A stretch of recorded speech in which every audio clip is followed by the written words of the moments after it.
외국어 습득론을 맡은 김원경입니다. 이번에는 첫 시간으로 탐구 영역과 기본 개념에 대해서 알아보겠습니다. 네, 여기서 탐구 영역이라고 하면 외국어 습득론이 탐구하고자 하는 그 영역, 그리고 외국어 습득론이란 무엇인가 하는 그 기본 개념을 이번 강에서 구체적으로 알아보겠는데요. 주제는 첫 번째, 외국어 습득론의 탐구 영역이 무엇인지, 그 다음에 학습과 교수, 또 학습과 습득, 그 어떤 용어의 정의를부터 잘 짚고 넘어가야 돼서 교수, 학습, 습득에 대해서 살펴보고, 또 외국어 습득론의 전체적인 개요, 그 연구가 지향하는 연구의 지향점은 무엇인지 그것을 개괄적으로 알아보는 시간으로 하겠습니다. 네, 외국어 습득론의 탐구 영역인데요. 탐구 영역을 여러 가지 관점에서 지금 보는 중에 언어 학습자, 외국어 습득론이라고 하면 그것을 습득해야 하는 인간, 언어 학습자가 있게 마련인데요. 이 언어 학습자들은 여기서 언어는 외국어인데 학습자는 각기 자기의 민족적인 배경, 또 언어적인 배경, 종교적인 배경이 다 다르죠. 그러니까 그 학습자의 민족은 어떤 민족인지 그 학습자가 쓰고 있는 모국어로 쓰고 있는 언어적 배경이라고 하면 이 모국어를 말하는 거죠. 학습자의 모국어. 그 다음에 학습자가 가진 종교도 굉장히 언어 학습을 하는 데 있어서 어떤 그것을 문화권, 목표의 문화와 자기가 가진 모국어 문화 또는 모국의 문화에 결정짓는 요소로 많이 작용이 되더라고요. 그래서 그런 배경, 또 개인적인 입장으로 봤을 때 학습자의 교육 수준이 어느 정도인가, 또 사회 경제적인 특징이 있는가, 아니면 또한 지적인 수준, 뭐 교육 수준과 좀 뭐 별도가 될 수도 있고 뭐 일치할 수도 있지만 지적인 수준이 어떻게 되는가. 그래서 이제 뭐 문식성이라는 개념도 있는데요. 그래서 글자를 문어를 익힌 경험이 있는지, 모국어로도 그 문어 학습 경험이 있는지. 그래서 사실은 이 교육 수준 같은 경우에는 학습자가, 제가 한국어 학습을 경우를 예를 들자면 학습자가 모국어로 글을 쓴 경험이 있는지, 그 글의 종류도 좀 학술적인 글을 쓴 경험이 있는지, 아니면 일반적인 뭐 수필이라든지 편지, 그런 어떤 상호 교류적인 글을 쓴 경험이 있는지에 따라서 그것을 외국어인 한국어로 글쓰기를 할 때도 그것이 굉장히 영향을 주는 것을 종종 볼 수가 있습니다. 그래서 교육 수준이라고 하면 뭐 수준 높다 낮다를 떠나서 그 교육 과정에서 이루어진 활동들이 어떤 것이 있었는지 그런 것도 굉장히 영향을 미친다고 할 수 있습니다.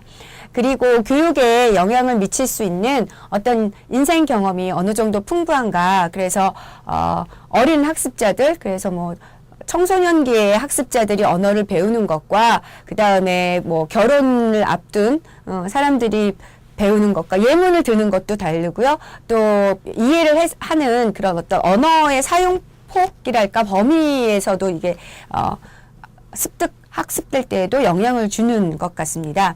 그리고 인지적인 요소와 정의적인 요소라고 이제 이 모든 것들을 이제 좀 학술적인 용어로 하면 인지적인 요소, 정의적인 요소라고 크게 대별을 하는데, 정의적인 요소라고 하면 이제 심리적인 것, 대표적으로는 학습자의 어떤 성격을 둘 수 있죠. 학습자가 조금 틀리거나 잘 못하거나 말을 잘 못했을 때 굉장히 당황하고 부끄러워한다. 그런 성격이라면 조금 언어를 배우는데 약간 방해가 되는 요인도 될 수 있고요.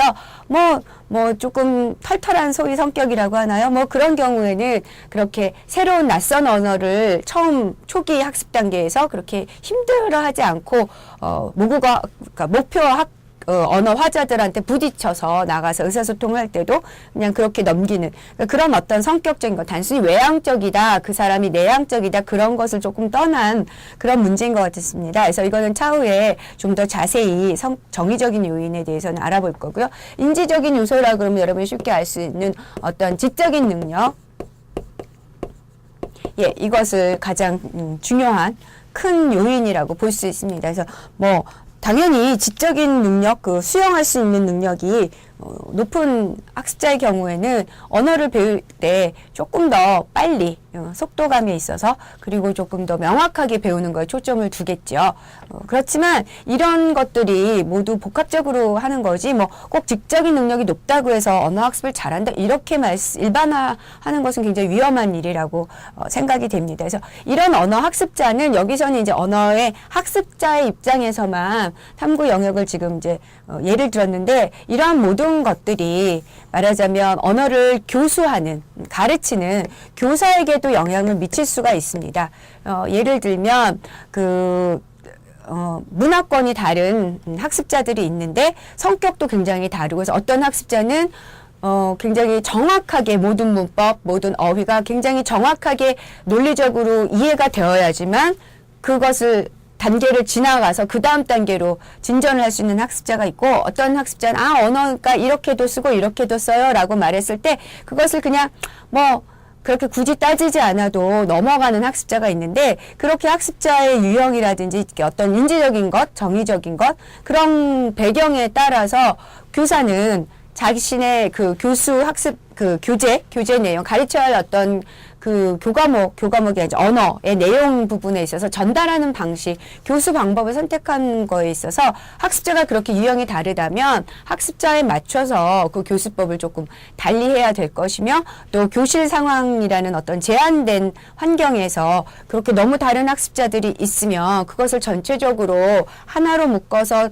언어 학습을 계속 언어 교수 학습을 시킬 때 이걸 어떻게 처리할 것인가 그런 것에서도 이제 교사의 능력에도 영향을 미치죠. 그래서 그것을 이렇게 수월하게 부드럽게 넘길 수 있느냐 아니면 이제 조금 경험이 부족한 경우에는 그냥 그 질문한 학생이 매달려 가지고 이제 그렇게 집중하게 되면 이제 다른 학습자들은 이제 흥미를 잃고 뒤로 이제 뭐 학습 동기를 잃고 뭐 그냥 다른 짓을 하거나 다른 일을 하거나 그렇게 되는 경우가 있기 때문에 교사의 능력에도 굉장히 언어 학습자 요인이라는 것은 아주 지대하고 또 직접적인 영향을 주는 부분이라고 할 수 있습니다. 네, 그 다음으로는 어떤 요인이 있나? 언어 학습자별로 습득의 시기가 조금 다른데요. 제일 많이 거론되는 것은 외국어 학습과 학습자 연령간의 관계에 있어서 성인이냐, 그 학습자가 아니면 아동이냐, 그것에 따라서 습득의 그 차이가 굉장히 난다고 하는데, 물론 어릴수록 조금 습득하는 속도가 빠른 경향은 있지만 이것을 일반화해서 모든 외국어는 조기에 학습시켜야 된다. 이것을 일반화시키는 것은 아직 조금 무리가 있다고 생각이 되고요. 그냥 100% 일반화하기에는 조금 힘들고요. 또 뭐 같은 아동, 같은 연령대의 성인이라 하더라도 각자 학습에 소요되는 시간, 여기서 습득 시기라는 건 굉장히 광범위하기 때문에 학습에 소요되는 시간이 개인별로 차이가 있을 수 있습니다. 그래서 그것도 이제 어떤 연구의 영역이 되고요. 연령 발달에 따른 심리적, 인지적 발달과 언어 습득의 관계. 그러니까 뭐 청소년기, 특히 청소년기가 굉장히 이제 이게 과도기적이고 그 폭이 증폭이 넓은데요. 그래서 인재적인 발달, 어떤 심리적인 발달 상황, 그거하고 언어 습득, 이것은 어떤 관계가 있는가? 그런 광범위하게 습득 시기에 대해서는 우리가 탐구를 할 수 있겠습니다. 외국어 습득론의 주제가 된다고 할 수 있는 이 언어 부분입니다. 네, 언어는 언어를 보는 이제 관점에 따라서 언어가 무엇인지 또는 우리가 의사소통 능력으로서의 언어를 습득하는 이유인 원인인 의사소통 능력을 습득하는, 그러니까 함양하는 그런 차원에서 의사소통 능력이란 무엇인가 해서 언어 능력, 또 기저있는 언어 능력이 발현된 그 언어 사용, 언어 수행의 문제, 또 언어를 이해한다는 것, 그리고 또 그것을 언어를 사용한다는 것이 좀 다른데요. 그것에 대해서 보는 관점, 그래서 이런 것들이 우리 언어 습득론이 탐구하는 영역에 속하는 겁니다. 그래서 언어를 이해한다고 하는 것은 여기 있는 문장에서 뭐 언어라는 발음, 그 다음에 뭐 어휘, 언어 이해, 뭐 것, 과 이런 어휘를 이해하는 것, 어떤 통사 규칙을 이해하는 것, 그런 것이 이제 언어를 이해하는 거고, 언어를 사용하는 건 이제 언어를 구사한다고 하죠. 이렇게 쓰는 것과 아니면 말하는 것. 실제적으로 언어를 말하고 쓰는 그런 구사 능력, 그것이 다 다른 구사 능력이 아니라 구사하는 것, 예, 그것이 다 각기 외국어 습득력의 전체적인 탐구 영역이 되는 거죠. 더 나아가서는 우리가 쉽게는 학습자 모국어, 우리가 여기서는 이제 L1, L2로 대별을 했는데요. L2라고 하는 것은 뭐 L3가 될 수도 있고 L4가 될 수도 있어요. 그러니까 이 의미는 L2라는 의미는 L1이 아니다. 그러니까 모국어가 아닌 학습자 모국어가 아닌 언어. 그것을 이제 L2라고 총칭을 이제 앞으로 하겠는데요. 이제 여기 과목명이 외국어 습득론이다 보니까 L2라고도 하고 제2 언어라고도 하고 또는 외국어라고도 하는 거죠. 그래서 여기 우리 이 과목에서의 외국어라 함은 모국어, 학습자의 모국어가 아니고 학습 목표로 하고 있는 언어. 예, 그것을 총칭해서 외국어 혹은 제2 언어라고 하겠습니다. 그래서 학습자 모국어와 학습 목표 언어 어떤 차이가 있고 어떤 공통점이 있는지 그것도 이제 나아가서는 굉장히 큰 탐구 영역의 한 부분이라고 보시면 되겠습니다. 예, 그 다음으로는 이제 학습의 환경을 들 수 있겠는데요. 자연적 환경과 인위적 환경으로 나누는데 이제 자연적 환경이라고 하면 그 목표 외국어 환경, 그러니까 한국어를 배우고 싶어 하면 이 한국이죠. 한국에서 쓰이니까 한국어가 그럼 한국의 환경, 한국이라는 환경. 인위적 환경이라는 것은 뭐 외국에서 한국어를 배우는 경우에 뭐 일본에서 한국어를 배운다. 그럼 일본의 어떤 대학이나 어떤 기관 안에서 수업, 한국어 수업이 있다. 그러면 그거는 굉장히 인위적인 한국어가 목표 외국어일 경우에 그것은 굉장히 인위적인 교실 환경이 되는 거죠. 그래서 그거를 자연환경, 인위적 환경 이렇게 나눌 수 있고 또 개인차와 학습 환경은 어떤 상관관계가 있는지 또 특정 문화, 어떤 사회의 어떤 언어 정책적인 언어 정책 그것은 또 외국어 습득과 어떤 관계가 있느냐. 그래서 한국어 같은 경우에는 이제 유학을 목적으로 한국어를 배우는 경우에는 토픽이라는 한국 능력 시험을 학생들이 치러야 하니까 그런 언어 정책, 그럼 토픽을 실시해야 되고 토픽을 학습자가 봐야 되기 때문에 그것을 준비해야 되고 뭐 그런 것도 있을 수 있고 또 요즘에 무슨 사회 통합 프로그램이라고 해서 그런 언어 정책도 펴고 있고 예, 그래서 다문화 사회 이해를 위해서 또 언어 정책을 펴는 그런 여러 가지 그 사회마다 사회 언어 정책이 다 다른데요. 그런 것도 학습에 영향을 준다는 거죠. 그리고 학습 환경에 있어서 학습자들이 능동적으로 참여해야 되느냐. 이렇게 자연적인 환경일 때는 학습자가 능동적으로 말도 해야 하고 또 질문도 외국 목표하자가 말할 때 능동적으로 잘 들어야 되고 그런 것과 교실에서도 수업의 어떤 교수 방법에 따라서 그냥 수동적으로 앉아서 교사의 이런 입력을 듣고 이해하고 자기 것을 만들면 되는지 아니면 본인이 일어나서 또는 본인이 주체적으로 주도적으로 그렇게 활동을 해서 학습을 할 수 있는지 그러한 것도 이제 탐구 영역의 하나라고 보시면 됩니다. 그 다음으로는 학습의 과정인데요. 이 학습의 과정은 학습이 이루어지는 과정으로서 언어 학습에 이제 성공을 할 수 있느냐 아니냐는 학습 과정에 따라 달려있더라도 이제 과언이 아닌 거죠. 그래서 언어 학습 전략, 뭐 인지적인 전략인지 무슨 사회적인 전략인지 그런 전략 사용 또 언어 학습에서 활용되는 인지적인 작용 그래서 정보가 들어왔을 때 지식을 어떻게 저장하고 그것을 기억하고 그것을 다시 상기하는가 그런 인지적인 그래서 언어 학습과 인지적인 정의적인 신체적인 요인의 상관관계가 최적의 상관관계를 우리가 알아보고자 하는 거겠죠. 여기서는 그래서 어떤 신체적인 컨디션과 또는 어떤 뭐 동기 내적 동기 뭐 그런 것이 있을 때 또 인지적 어떤 과정이 가장 언어 학습하는데 효율적이냐 뭐 이런 것을 연구한다고 보시면 되겠습니다.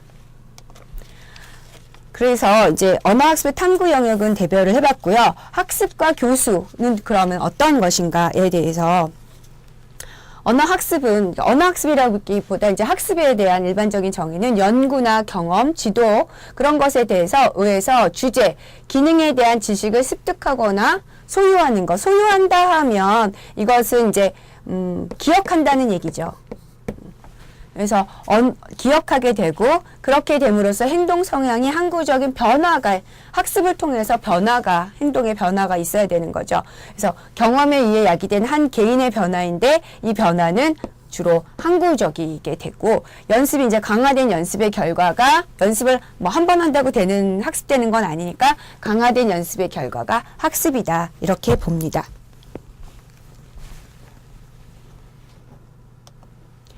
예, 그래서 다시 이제 학습의 정의 및 탐구 영역을 보게 되면, 학습은 습득 또는 획득, 아까 지식이나 기능의 획득이라고 봤고요. 그래서 정보나 기능을 보유하는 것, 기억하는, 이제 그렇게 되는데, 보유의 어떤 인지적인 과정을 보자면, 정보나 기능을 보유하는 것은 저장하는 체계에서 어떻게 저장을 하고, 정보를 다시 상기할 때 인지구조 내에서 어떻게 하는가, 그런 개념을 다 포함하고, 학습은 유기체 내외부의 어떤 현상, 어떤 상황, 뭐 이런 환경, 이런 다른 용어로는 이렇게도 쓰죠. 그것에 적극적으로 우리가 주의를 기울여서 반응을 하는 행동을 포함하는 거죠.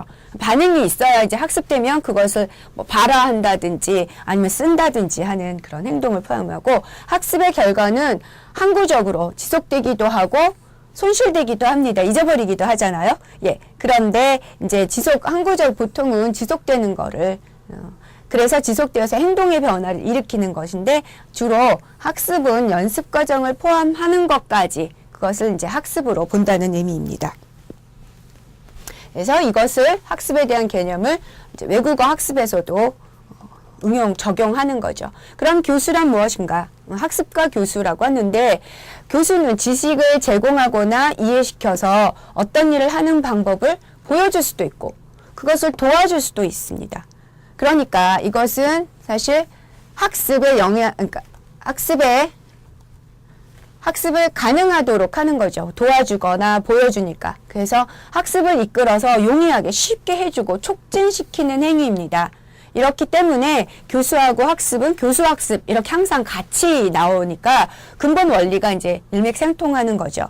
그리고 또한 이 개념도 중요한데, 학습에 영향을 미치는 조건을 설정해주는 일들을 구체적으로 이제 하고 있습니다. 학습에 영향을 미치는 조건이라면 여러 가지가 있는데, 무슨 학습 환경? 어떤 교실 환경에서 소그룹 활동으로, 언어학습으로 하자면 소그룹으로 할 것이냐, 아니면 대규모 집단으로 할 것이냐, 뭐 이런 것들. 아니면 아까 학습의 연습을 포함한다고 그랬는데, 연습 활동을 어떻게 구성해 줄 것이냐, 언제 또 도입할 것이냐, 이런 것들도 그런 조건을 설정해 주는 일들도 교수의 하나의 교수에 포함되는 행위이죠. 그래서 학습과 교수에 대해서 알아봤어요. 이렇게 학습자에 대해서 알아보고 또 교수의 원리도 알아봄으로 해서 우리가 실제적으로 언어교사가 교수법을 선택할 때 그런 이론적 근거가 되는 것입니다. 그래서 이제 학습과 교수는 그렇게 일맥상통한 개념이라면, 여기에서 외국어 습득, 외국어 학습에서 학습과 습득이라는 용어가 이제 혼용돼서 나오는 경우가 있는데, 그럼 학습과 습득은 다른가? 다르면 무엇이 다른가? 어떻게 다른가를 보겠습니다. 언어 교육은 이제 다른 지식의 교육하고 조금 이제 구별이 되는데요. 왜냐하면 다른 것은 이제 지식 안다 하면 알고 그것을 활용하는 뭐 별로 문제가 없는데, 여기서 언어는 지식과 의사소통 능력의 차이가 있습니다. 아는 것과 행할 수 있는 것의 차이라고 이제 말하게 되죠. 그래서 언어 지식, 그러면 뭐 발음, 어조, 또는 어휘, 그 다음에 통사 규칙, 그 다음에 문장, 담화, 뭐 이런 것을 그냥 아는 거예요. 지식으로 아는 거고, 의사소통이라면 실제로 행할 수 있는 거죠. 듣고, 그 다음에 이해를 하고, 그 다음에 내가 그것에 반응을 어떻게 할 것인가. 그래서 굉장히 많은, 생각보다 우리가 무한한 발화를 이제 막 창조해내야 되는 것이 의사소통 능력이죠. 그래서 이거는 이제 언어 지식으로서의 언어라면 언어 능력, 이거는 이제 촘스키식으로 하면 언어 수행이라고 보시면 돼요. 그래서 이제 조금 지식 아는 것하고 실제로 언어를 구사하는 것, 아는 것과 구사하는 것에 차이가 있다. 그래서 조금 어렵죠. 외국어 습득, 외국어 학습이라는 게. 그러면 학습적 제2 언어의 특성은 무엇이냐. 이제 그 부분에 넘어가서 명시적이고 선언적이고 절차적입니다. 그래서 명시적이라 하면 반대의 개념은 제2 언어가 학습됐을 때의 특징, 명시적인 자질을 갖고 있는데 어떤 규칙이 형태를 교수한다는 거죠. form instruction에서 형태에 집중해서 이제 교수라니까 형태가 딱 명시적으로 들어오는 거고, 암시적인 자질을 만약에 갖는다, 그럼 이건 이제 습득된 언어 지식의 특징인데, 그냥 암시적이 아니라 암시적이라고 뭐 이건 번역의 문제인데 묵시적이라고 하는데, 묵시적 자질이라고 하면 그냥 내가 아는 것입니다. 이렇게 형태적으로 딱 집중해서 배운 것이 아니라 그냥 암암리에 내 의식 속에서 그런 거구나라고 알게 되는 그런 자질인데요. 선언적 자질과 절차적 자질이 특징인데, 선언적 자질이라고 하는 것은 그냥 선언적 지식이라고 하는 것은 인지적으로는 알아요. 인지적으로는 알지만 실제로 내가 사용할 수는 없는 그런 지식이에요. 그래서 이거는 주로 문법 번역식 교수법에서 문법 규칙을 알고 모국어로 번역을 하고 그렇게 될 때 안다 하는 것은, 언어는 선언적인 선언적인 지식인 거고, 절차적인 지식은 선언적인 지식이 실제적으로 어떻게 언어에서 사용이 되느냐, 유의미하게 사용되는가. 그래서 이건 연습을 통해서 학습되는 지식이에요. 그래서 이게 이제 의사소통식 수업에서 주로 추구하는 지식이 절차적인 지식인 거죠. 그래서 내가 인지적으로 알고, 그 다음에 유의미하게, 여기서 중요한 건 유의미하게 사용하도록 연습을 통해서 학습되는 그런 지식. 예, 그래서 선언적이고 절차적이고, 선언적이라기보단 절차적인 것을 우리가 지향을 하죠. 그 다음에 명시적인 자질을 갖고 있는 것이 제2언어 지식의 특성입니다. 물론 선언적인 지식도 학습된 제2언어 특성 중에 하나죠.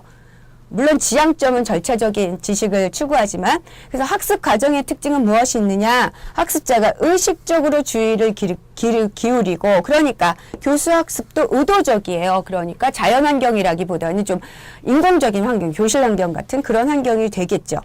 그렇지만 꼭 교실 환경에서만 제2언어가 학습되는 것은 아니니까 그렇게 단정적으로 일반화할 수는 없고요. 예, 의도적으로 교수 학습이 일어나고, 그 다음에 일정한 환경 조건을 필요로 한다. 예, 그것이 학습 과정의 특징입니다. 그래서 여기까지는 제2언어가 학습됐을 때의 특성과 과정을 나타낸다면, 다음으로는 습득됐을 때의 특징은 어떤 것이 있느냐. 습득된 언어 지식의 특징은 아까 명시적인 것과 대별해서, 아까는 명시적인 것을, 학습에서는 명시적인 자질을 지녔다면 여기서는 묵시적인 자질을 가지는 거죠.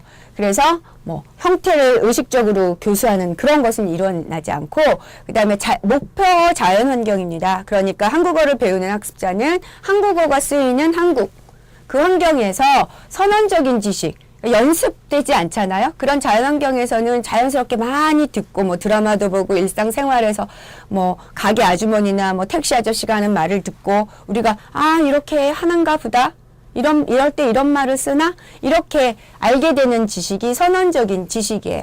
인지적으로는 알고 있지만 내가 그것을 진짜로 어떻게 사용하는지는 아직은 명확하지 않은 그런 자질, 묵시적이고 선언적인 자질을 갖는 것이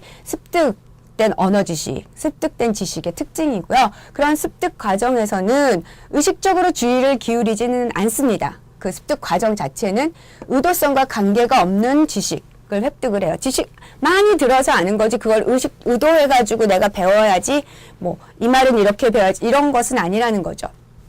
그리고 언어 환경이 목표 환경인데 좀 자연스러운 환경인 거죠. 일상적인 우리 일상 생활에서 대하는 환경에서 뭐 특수한 교실 환경 이런 것이 있어서 대별되는 개념으로 자연적인 목표 언어 환경이라는 거죠. 그래서 습득 과정은 이러한 특징이 있습니다. 결국 이제 결론적으로 말씀드리면 외국어 학습의 목표는 언어 지식이 자동화, 묵시화되고 이렇게 내재되고, 그다음에 자동적으로 되어서 언어에 대한 직관력이 생겨서 언어 활동을 능숙하게 할 수 있는 것입니다. 언어에 대한 직관력이 생기면 뭐 맞았나 틀렸나 이런 거를 막 생각하고 말하는 것이 아니라 자동적으로 그리고 좀 창조적으로 내가 하고 싶은 말을 경우에 따라서 다 다르니까 상황에 따라서 그것을 능숙하게 할 수 있는 것, 그게 우리 외국어 학습의 목표라고 할 수 있죠. 예, 그래서 여기까지 학습과 교수, 학습과 어떤 습득의 차이를 봤습니다. 그래서 표를 보자면 학습은 아는 것, 행할 수 있는 건 습득. 특징은 그 지식의 특징은 명시적인 자질을 갖고 있고 습득은 묵시적이다. 과정이 의도적이냐 비의도적이냐.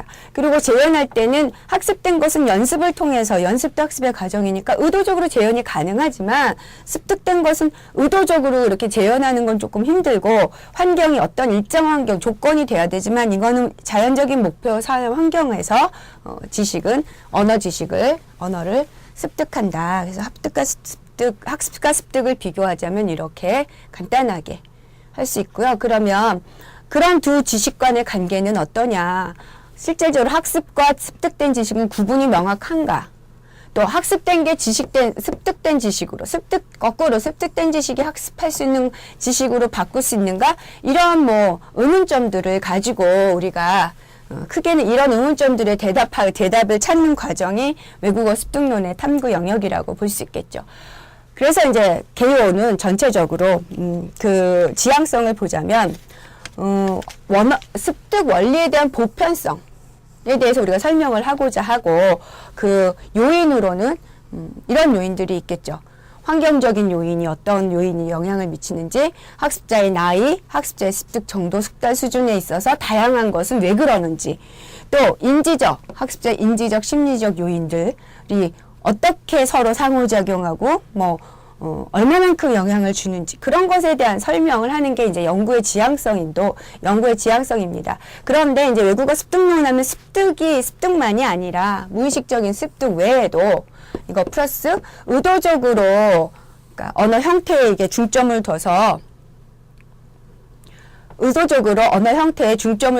이제 학습을 하는 이 학습에 대한 그런 설명도 필요한 거죠. 그러니까 외국어 습득론이라고 해서 외국어를 습득만 하는 것에만 초점을 두는 것이 아니라 어차피 외국어는 습득이냐 학습이냐 그건 관점의 차이 있고 이론적인 거지만 큰 넓은 의미로 보자면 의도적으로 학습되는 사실은 학습의 비중이 더 크다고 볼 수 있겠죠. 학습돼서 결과적으로는 묵시적이고 자동적으로 습득이 체화되는 그런 과정을 우리가 이제 명명하다, 그러니까 이론적으로는 어떤 이름을 붙이냐의 문제인 거지. 그래서 습득과 무의식적인 습득과 의도적인 어떤 형태에 중점을 두는 그런 학습, 그 두 가지를 같이 이제 설명을 하는 거죠. 그래서 보편적인 원리를 도출해내고자 하는 것이 연구의 지향점입니다. 그러니까 우리가 이 교과목에서 습득에 관한 부분은 주로 모국어 습득에 영향을 많이 외국어 습득이 받았으니까 모국어 습득의 차원에서도 볼 것이고, 그 다음에 외국어 학습적인 변인, 학습에 영향을 주는 여러 변인, 또 학습의 어떤 과정, 이런 것도 살펴보게 된다는 얘기죠. 그래서 여기서는 노출이라든지 입력, 그런 변수들에 대한 설명까지도 우리가 이제 할 수 있겠다. 그래서 전체적인 연구의 지향점은 이렇게 흘러갈 것입니다. 그리고 기본적인 이제 고려 사항은 외국어 습득론, 외국어 습득 이렇게 두 개로 과목명을 나누자면 습득이라 하면 학습과 동일한 것인가? 아니면 학습을 포괄하는 개념인가?